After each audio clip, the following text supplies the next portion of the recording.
been so many changes that have been going on in business, in the world of work, where learning has such a vital role to play.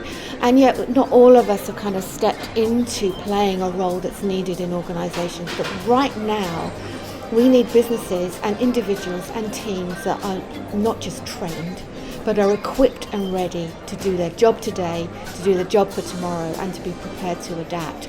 And that's why I feel that learning leadership has such a potential to really step into that and to shape the future of learning. And that's why this program is so exciting right now. One of the things that I found out in my research, probably midway through, we know a lot of stuff in learning and development, but doing it and using our knowledge to really shape the future for the organisations that we work in is a very different matter. So I think that this learning leadership program right now is about helping leaders to learn. Because leaders who learn are agile, they're adaptable, they're willing to let go, and they're willing to see new opportunities in the world of work around us.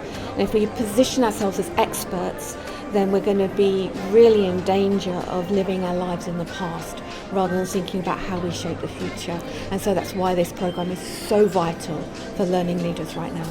I think what I've been doing over the last 20 years, and yes, Rob, it does feel like a lifetime, but actually it's not that long. It's kind of deconstructing what high-performing learning teams are doing and exploring how we as an industry are kind of learning from each other.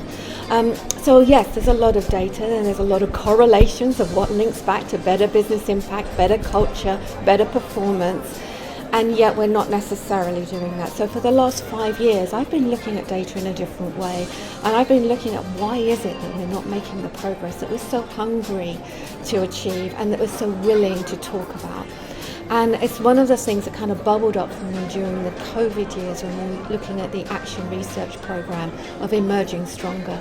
And those individuals who are really starting to be able to adapt and flex during the pandemic. They didn't know anything different, but it was the way that they approached the challenges. So mindset for me and the professional thinking habits that we have as learning and development professionals, I think really influences the behaviour and the decisions that we make. And so that's the area that we're going to be talking about on the programme here today, is how our professional thinking habits can influence our decisions and how we need to be more aware of how we approach internally our identity, how we see our value, how we see our role, because that will then influence the decisions that we make and how we respond to the opportunities that are around us. What are you bringing to the programme, Laura? You know, I think what I'm bringing to this program is just a passion for the future of this industry. It's something I've always believed in. I'm one of these people who's joined the industry straight from university because I believe that we can make a difference to the individuals and the teams that are around us.